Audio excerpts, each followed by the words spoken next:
TDP పార్టీలో ఒక చర్చ నడుస్తుంది.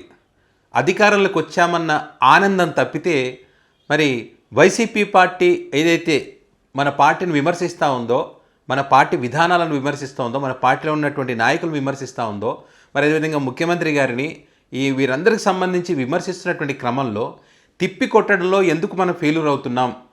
పార్టీలో ఉన్నటువంటి సీనియర్ నాయకులు కానీ, నామినేటెడ్ పదవులు పొందినటువంటి వారు కానీ, మరి అదేవిధంగా మంత్రులు కానీ, కొత్తగా టికెట్లు ఇచ్చి గెలిచినటువంటి ఎమ్మెల్యేలు కానీ ఎవరు కూడా వైసీపీ పార్టీని తిప్పి కొట్టలేకపోతున్నారు.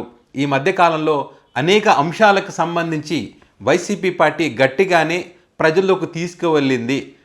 అవన్నీ కూడా ప్రజలు నిజం అనుకునేటువంటి అవకాశం ఉంటుంది.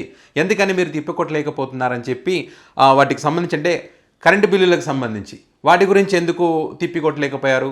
పింఛన్లు 3 లక్షల పింఛన్లు తొలగించబోతున్నారని చెప్పి దానికి సంబంధించి కూడా వైసీపీ గట్టిగానే ప్రశ్నించింది. దానికి సంబంధించి ఎక్కడ వెళ్ళి సమాధానం చెప్పలేదు. ఇప్పుడు కొత్తగా ఆరోగ్యశ్రీ కార్డులో క్యాన్సర్ రోగానికి సంబంధించి తీసేస్తున్నారని చెప్పి దానికి సంబంధించి సో ఈ విషయంలో ఎందుకని తిప్పికొట్టలేకపోతున్నారు? అదేవిధంగా మంత్రులకు ర్యాంకింగ్ ఇచ్చారు అనేటువంటి మార్కులు ఇచ్చారని దానికి సంబంధించి కూడా ఇదో ఫేక్ అని చెప్పి కూడా ఆ మంత్రులు అసలు ఏం చేశారని వాళ్ళకి ర్యాంకింగ్ ఇచ్చారని చెప్పి దానికి సంబంధించి కూడా వైసీపీ గట్టిగానే మాట్లాడింది. వాళ్ళ పత్రిక కానీ వాళ్ళకి అనుకూలంగా పనిచేసేటి కొన్ని మీడియాలు కానీ ఇవన్నీ కూడా వాటిని తిప్పికొట్టలేకపోయారు. ఇసుకకు సంబంధించి, మద్యానికి సంబంధించి, అదేవిధంగా వైసీపీ సోషల్ మీడియాలో అసభ్యకరమైన పోస్టులు పెడుతున్నాం, వాళ్ళని అరెస్ట్ చేస్తామంటే కూడా వాళ్ళు ఇది అసభ్యకరమైన పోస్టులు పెట్టకపోయినా కూడా ప్రభుత్వాన్ని ప్రశ్నిస్తేనే అరెస్ట్ చేస్తున్నారని చెప్పి వాళ్ళు గట్టిగా ప్రజల్లోకి తీసుకువెళ్తే కూడా దీన్ని కూడా వీళ్ళు తిప్పికొట్టలేకపోయారని చెప్పి వీళ్ళు బాధపడతా ఉన్నారు. టీడీపీ పార్టీ నాయకులు వాళ్ళ ఒక చర్చ కూడా జరుగుతూ ఉందన్నమాట.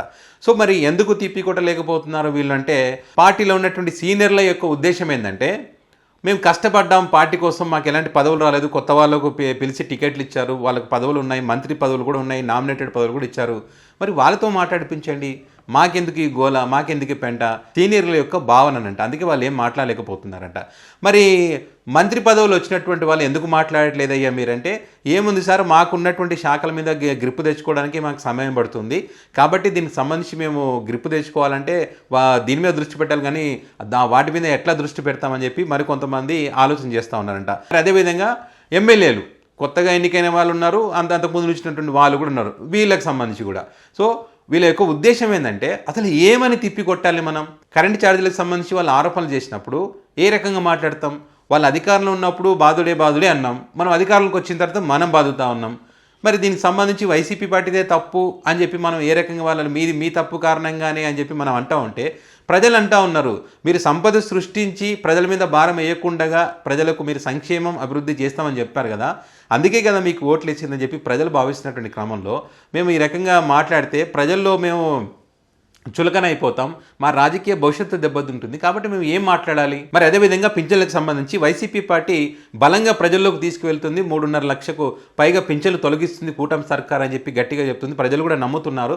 దీనికి సంబంధించి మీరు ఎందుకు గట్టిగా మాట్లాడలేకపోతున్నారు, కౌంటర్ ఇవ్వలేకపోతున్నారంటే, మరి దీనికి సంబంధించి నిజంగానే సచివాలయ పరిధిలో మనము ఈ పింఛన్లకు సంబంధించి ఎంక్వైరీ చేస్తున్నాం, మీరు అనర్హులంటూ వాళ్ళని తొలగిస్తున్నాం, ఇప్పటికే కొంతమందిని తొలగించాం. సో ఈ క్రమంలో అక్కడ ఉన్నటువంటి ప్రజలు కూడా ఖచ్చితంగా ఎవరి పింఛన్లు పోతాయని చెప్పి భయాందోళనలో ఉన్నటువంటి పరిస్థితి ఉంది. సో దీనికి సంబంధించి మనం ఏం మాట్లాడతాం? ఏమనంటే, మనము వైసీపీ పార్టీ అధికారంలో ఉన్నప్పుడు అర్హులు కాకపోయినా పింఛన్లు ఇచ్చిందని చెప్పి మీరు చెప్పమంటున్నారు, వాళ్ళేమో అన్ని పరిశీలించిన తర్వాతే పింఛన్లు ఇచ్చాము, కాబట్టి వీళ్ళు ఏంటంటే ఏదైతే 4,000 ఇస్తామన్నారో ఆ 4,000 భారం పడకూడదని చెప్పి ఈ పింఛన్దారులను తగ్గించేటువంటి ప్రయత్నం చేస్తున్నారు వాళ్ళు చెప్తా ఉన్నారు. సో మరి ఇదే ప్రజలు నిజమనుకునే నమ్మే పరిస్థితిలో ఉన్నారు. కానీ దీనికి సంబంధించి మనం ఏం తిప్పి కొడతామని చెప్పి అదొకటి. ఇసుకకు సంబంధించి మనం ఫ్రీ అన్నాం, ఫ్రీ ఇసుక కాస్త మనం ఫ్లెక్స్ బోర్డులు పెట్టేసి డబ్బులు వసూలు చేస్తూ ఉన్నాం, మన ఎమ్మెల్యేలు ఏ రకంగా అవినీతి చేస్తూ ఉన్నారో అది తెలుసు. దానికి సంబంధించి మనకు అనుకూలంగా ఉన్నటువంటి పత్రికలు, మన మీడియాలో కూడా దీనికి సంబంధించినటువంటి వార్తా కథనాలు వస్తూ ఉన్నాయి. అదేవిధంగా సోషల్ మీడియా కూడా ఎంతసేపు జగన్ సైకో, జగన్ శాడిస్టు, జగన్ విధానాల వల్లే, జగన్ ముఖ్యమంత్రిగా చేసినటువంటి తప్పుల వల్లే ఇప్పుడు మనం ఈ పథకాలు అమలు చేయలేకపోతున్నాం, ఈ వ్యవస్థ దారుణంగా తయారైపోతుంది, రాష్ట్రం నాశనం అయిపోయిందని చెప్పి ఇప్పటికీ కూడా జగనే ముఖ్యమంత్రి అనే విధంగా సోషల్ మీడియా పనిచేస్తుంది. అది తప్ప వేరే ఏ అంశాలు కూడా వాళ్ళు చెప్పడం లేదు. మరి రెడ్ బుక్ రాజ్యాంగం నడుస్తూ ఉంది, అందులో భాగంగా కక్ష సాధింపులో భాగంగా కేసులు పెట్టడమే పనిగా పెట్టుకున్నారు, కానీ ప్రజలకు మేలు చేసేటువంటి ఆలోచన లేదని చెప్పి వాళ్ళు చెప్తా ఉన్నారు. దాన్ని మరి నిజంగానే కక్ష సాధింపులో భాగంగా అరెస్ట్ చేసినట్టుగానే ఉంది. కోర్టులు సైతం వాళ్ళ మీద ఈ సెక్షన్లు ఏంది, 111 సెక్షన్లు ఎందుకు పెట్టారు, ఏమనుకొని పెడుతున్నారు, న్యాయ వ్యవస్థ కానీ చట్టం మీద కానీ మీకు గౌరవం ఉందా అని చెప్పి న్యాయస్థానాలు కూడా అడుగుతూ ఉన్నాయి. సో ఇట్లాంటి క్రమంలో ఏమని తిప్పి కొడతాం మనం అని చెప్పి వీళ్ళు బాధపడతా ఉన్నారు.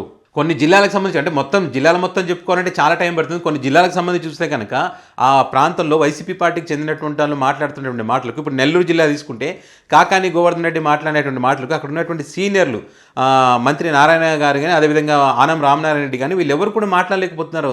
వాళ్ళు ప్రభుత్వానికి సంబంధించి ఈ పథకాలకు సంబంధించి మాట్లాడితే కౌంటర్ ఇవ్వలేకపోతున్నారు. అంటే సీనియర్లు అయినా కూడా వాళ్ళు ఇవ్వలేకపోతున్నారు. ఒక సోమిరెడ్డి ఎమ్మెల్యే అని అప్పుడు కొంచెం ఏదో వచ్చి మాట్లాడిపోతూ ఉన్నాడు. దానికి సంబంధించి కృష్ణా జిల్లాలో అదే రకంగా జోగి రమేష్, మల్లాది విష్ణు, దేవినేని అవినాష్ వీళ్ళు కూటమి సర్కారుకి సంబంధించి ప్రతిరోజు అవినీతికి సంబంధించి వాళ్ళ చేసినటువంటి పనులకు సంబంధించి ప్రజలకు ఏ రకంగా మోసం చేస్తున్నారు దానికి సంబంధించి దీనికి సంబంధించి అక్కడ కొల్లు రవీంద్ర, ఆ జిల్లాలో కొల్లు రవీంద్ర ఒక్కటి మాట్లాడుతూ ఉన్నారు. పార్థసారథి అయితే మౌనంగానే ఉన్నారు. పార్థసారథికి సంబంధించి ఏ రకంగా గొడవ జరిగిందో ఇష్యూ అయిందో మనం చూసాం. అదేవిధంగా బుద్ధా వెంకన్నగా మొదటి నుంచి మాట్లాడతాడు, ఇప్పుడు మాట్లాడుతూ ఉన్నాడు. అదే గుంటూరు జిల్లాలో తీసుకుంటే కనుక అంబటి రాంబాబు ఏ రకంగా పోలీస్ స్టేషన్ ముందు కూర్చొని అవినీతి కేసులు పెడతా ఉన్నారు, కుటుంబాలను ఏ రకంగా వీళ్ళు సోషల్ మీడియాలో తప్పుడు వార్తలు పెట్టి అవమానపరుస్తున్నారు, దానికి సంబంధించి కూడా మరి రాష్ట్ర వ్యాప్తంగా ఏ రకంగా వీళ్ళు సోషల్ మీడియాని ఇబ్బందులు పెడుతున్నారనే అంశానికి సంబంధించి కూడా మరి అంబటి రాంబాబు ప్రభుత్వాన్ని ఏ రకంగా ఏకీపరుస్తున్నారో చూస్తూ ఉన్నాం. దానికి సంబంధించి ఆయన కాకుండా మళ్ళీ ఎమ్మెల్సీ అప్పిరెడ్డి కూడా అదే రకంగా మాట్లాడుతున్నారు. మరి అదే జిల్లాలో ఉన్నటువంటి మరి అనగాని సత్యప్రసాద్ కానీ, నాదెళ్ల మనోహర్ కానీ వీళ్ళెవరు కూడా కౌంటర్ ఇచ్చేటువంటి ప్రయత్నం అక్కడ చేయట్లేదు. వీళ్ళు ఏమన్నంటే మా శాఖల మీద మేము దృష్టి పెడతా ఉన్నాం, ఇవన్నీ మాకు అనవసరమైన విధంగా వాళ్ళు ఉన్నారనేటువంటిది వీళ్ళ యొక్క అభిప్రాయం. అదేవిధంగా ప్రకాశం జిల్లాలో చూసుకుంటే కనుక మాజీ మంత్రి నాగార్జున మాట్లాడుతున్నటువంటి మాటలు కానీ, చెవిరెడ్డి భాస్కర్ రెడ్డి కానీ, అదేవిధంగా ఎమ్మెల్యే చంద్రశేఖర్ రెడ్డి కానీ, మొన్న గెలిచారు కదా ఎమ్మెల్యే చంద్రశేఖర్ కానీ, వీళ్ళ మాటలకు అక్కడ ఉన్నటువంటి వాళ్ళు ఎవరు కూడా ఆ ప్రాంతంలో ప్రకాశం జిల్లాలో ఉన్నటువంటి నాయకులు కానీ, మంత్రులు కానీ ఎవరు కూడా మాట్లాడేటువంటి పరిస్థితి లేదు. బాలినేని ఒక్కడు మొదట్లో కొంచెం హడావిడి చేసినప్పటికీ ఈ మధ్య ఆయన వాయిస్ కూడా తగ్గిపోతూ ఉంది, అక్కడ ఆయనకు అవమానం జరుగుతూ ఉందనేటువంటి ఒక చర్చ కూడా ప్రస్తుతం ఉంది.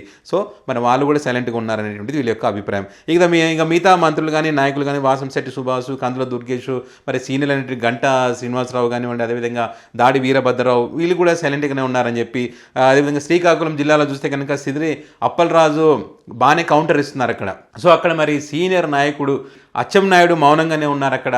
మరి దేవినేని ఉమా కూడా మౌనంగానే ఉన్నారు. సో అప్పుడు వచ్చి మాట్లాడుతున్నారు కానీ పూర్తి స్థాయిలో వీళ్ళు విమర్శించలేకపోతున్నారని అట్లా అన్ని జిల్లాలకు సంబంధించి అక్కడ చిత్తూరు కానీ, మిగతా రాయలసీమ ప్రాంతాలకు సంబంధించి కానీ అక్కడ కూడా కొంత మాట్లాడుతున్నప్పటికీ కడప ప్రాంతంలో వైసీపీ నుంచి కౌన్సిలర్లని వాళ్ళని తీసుకున్నప్పటికీ కూడా వాళ్ళ చేత మాట్లాడించేటువంటి కెపాసిటీ ఎవరికి లేదు. ఊకే పేరుకే జగన్ ఇలాకాలో టీడీపీ జెండా అని చెప్పగలుగుతున్నాం కానీ వాళ్ళ మనసుల్లో మాత్రం జగన్ని ఏదన్నా మాట అనాలంటే అనలేకపోతున్నారనేటువంటిది ఒక అభిప్రాయం ఉంది. వైసీపీ పార్టీ నుంచి వచ్చినటువంటి వాళ్ళు కానీ, ఈ టీడీపీ పార్టీలో ఉన్నటువంటి వాళ్ళు కానీ మనకెందుకు వచ్చింది, ఇప్పుడే ప్రజల్లో తీవ్రమైనటువంటి వ్యతిరేకత ఉంది, మనం అనేక హామీలు ఇస్తున్నాం, అమలు చేయట్లేదు, మరి అమలు చేయనప్పుడు ఏమని మాట్లాడతాం? పథకాలు అమలు చేసి అద్భుతంగా ప్రజలకు తీసుకువెళ్తే ఖచ్చితంగా అప్పుడు ఏమన్నా వాళ్ళు మాట్లాడితే దానికి సంబంధించి ఏమైనా కౌంటర్ ఇవ్వచ్చు కానీ ఆధారాలతో సహా ఇప్పుడు ఏమని ఇస్తాం అన్నది వీరి యొక్క అభిప్రాయం.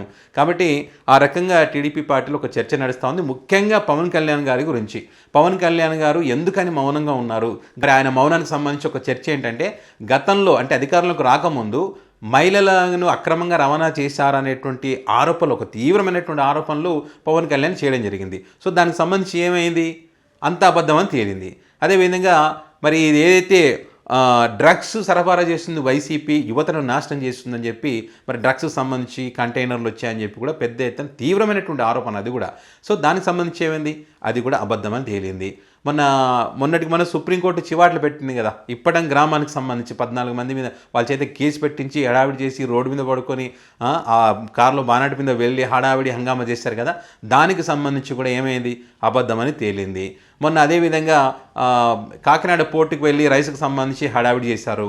సో అది సీజ్ ద షిప్ అన్నారు, సీజ్ లేదు, పాడు లేదు.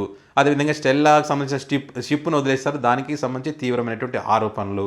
సో అదే కాకుండా అధికారంలోకి వస్తే మేము ఇచ్చినటువంటి హామీలు అమలు చేసేటువంటి బాధ్యత నాది అని చెప్పి పవన్ కళ్యాణ్ గారు చెప్పారు. ఆ దిశగా మరి హామీలు అమలు చేసేటువంటి అవకాశం ఎక్కడ కనిపించట్లేదు. కాబట్టి ఆయన తన శాఖలకు సంబంధించి తన పని తాను చేసుకుంటూ ముందుకు వెళ్తున్నాడు.